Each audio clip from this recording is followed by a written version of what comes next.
नमस्कार, मी पंजाब तक. आज आहे 29 जुलै 2025 आणि आज आहे नागपंचमी. तर आज म्हणजे राज्यामध्ये काय परिस्थिती राहणार तर तुम्हाला सांगतो की राज्यामध्ये सांगायचं झालं तर आज म्हणजे 29 जुलैला सांगायचं झालं तर जळगाव जिल्हा, बुलढाणा जिल्हा, त्याच्यानंतर धुळे, नंदुरबार, नाशिक, अहिल्यानगर, वैजापूर, गंगापूर म्हणजे या भागामध्ये आणखी 2-3 दिवस थोडं पावसाचं वातावरण आहे. म्हणजे 1 तारखेपर्यंत जळगाव जिल्हा, बुलढाणा जिल्हा, त्याच्यानंतर धुळे, नंदुरबार, नाशिक, कळवण या भागामध्ये आणखी 1 ऑगस्ट पर्यंत असंच पावसाचं तुरळक वातावरण राहणार आहे, म्हणून हा अंदाज लक्षात.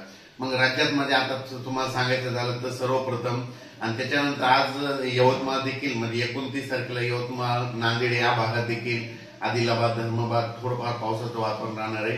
खूप काही मोठा राहणार नाही, पण पाऊस थोडा सध्या राहणार आहे आणि ठिकठिकाणी काही ठिकाणी सूर्यदर्शन देखील होणार आहे, म्हणून हा अंदाज लक्षात.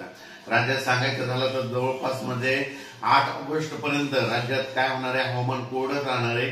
जास्त असा मोठा काही पाऊस येणार नाही, म्हणून काही चिंता करायची गरज नाही. सांगायचं झालं तर 8 तारखेच्या नंतर 9 तारखेला म्हणतं काय झालं की सोलापूर जिल्हा, धाराशिव जिल्हा, त्याच्यानंतर सांगली जिल्ह्याचा काही भाग, त्याच्यानंतर इकडं लातूर जिल्हा, बीड जिल्हा, त्याच्यानंतर नांदेड जिल्ह्यात आणखीन काही भागामध्ये मग 9 तारखेच्या दरम्यान एकदा चांगला आणखीन परत एकदा 9-10 ऑगस्टच्या दरम्यान तिकडल्या भागामध्ये दक्षिण महाराष्ट्राकडे एक पाऊस येणार आहे, म्हणून हा अंदाज लक्षात घ्या. पण राज्यात सांगायचं झालं तरी सध्या तरी 8 ऑगस्ट पर्यंत हवामान कोरडंच राहणार आहे. म्हणजे एवढा काही मोठा पाऊस नाही, म्हणून काही चिंता करायची गरज नाही.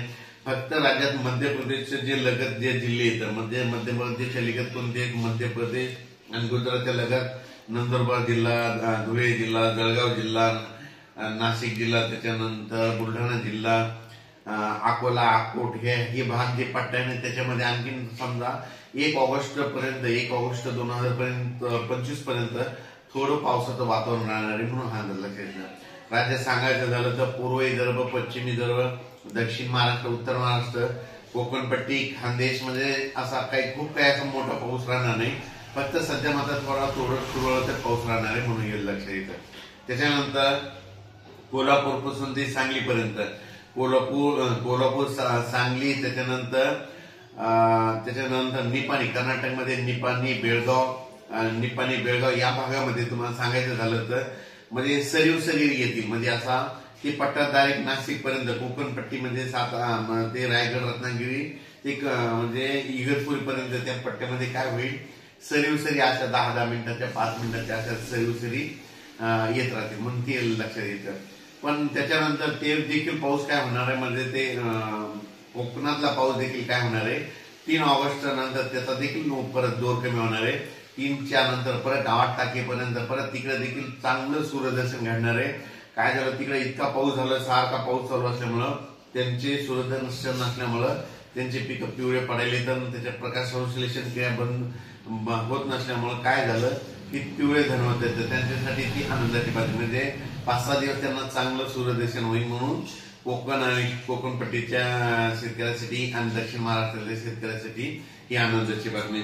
त्याच्यानंतर सांगायचं झालं तर मराठवाड्यात देखील काय होणार आज म्हणजे तुरळक ठिकाणी नागपंचमीचा जो सण असतो तर नागपंचमीला काय असतं की दरवर्षी म्हणजे नागपंचमीची जी सापाची जी फळी असते त्याच्या म्हणजे थोडा तरी 4-2 थेंब प्रत्येक ठिकाणी येऊन जातात, कारण की ते मान असतं म्हणून एक माहीत असं म्हणून सांगितलं. मराठवाड्यात सांगायचं झालं तर परभणी जिल्हा, लातूर जिल्हा, नांदेड जिल्हा, हिंगोली जिल्हा, वाशिम जिल्हा, बीड जिल्हा, जालना जिल्हा, संभाजीनगर, धाराशिव या भागामध्ये सध्या काही अवस्था एवढा पाऊस नाही. आता उद्यापासून चांगलं हवामान कोरडं, तसेच सूर्यदर्शन होईल आणि त्याच्यानंतर 8 तारखेपर्यंत चांगलं सूर्यदर्शन घडणार आहे, म्हणून हा अंदाज लक्षात घ्यायचा. राज्यात सांगायचं झालं तर म्हणजे आता 9 तारखेला मात्र दक्षिण महाराष्ट्राकडे म्हणजे बऱ्याच ठिकाणी थोडं पाऊस सुरू होणार आहे. म्हणजे ते संपूर्ण महाराष्ट्रभर नाही, पण दक्षिण महाराष्ट्रात म्हणजे सांगली जिल्हा, कोल्हापूर जिल्हा, सोलापूर जिल्हा, त्याच्यानंतर अहिल्यानगर, त्याच्यानंतर इकडे बीड जिल्हा, धाराशिव जिल्हा, त्यानंतर लातूर जिल्हा, परभणी जिल्हा, हिंगोली जिल्हा,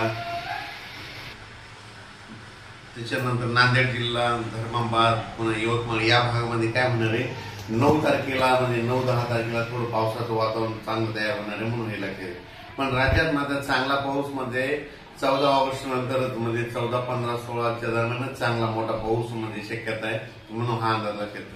ज्यावेळेस मोठा होईल येणार आहे त्यावेळेस अगोदर त्याचा व्हिडिओ मात्र दिला जाईल. पण राज्यातल्या शेतकऱ्याला सांगू इच्छितो, तुम्ही काय करा, आता ह्या 8 तारखे 8-9 तारखेमध्ये आता सध्या 10-12 दिवस चांगली उघड आहे, त्या उघडीमध्ये तुम्ही तुमच्या शेतीचे कामे करून घ्या, फवारणी घेऊन घ्या. आणखीन काय होणार आहे, 1-2 तारखेपासून 1-2 ऑगस्ट पासून आणखीन ऊन वाढतच जाणार आहे. त्याच्यानंतर मग 3-4ला आणखीन जास्त ऊन वाढत जाणार आहे. त्याच्यामध्ये शेतीचे कामं करून घ्या, वापसा असेल तर पाळ्या घालून घ्या, उसाला देखील खतं टाकून घ्या.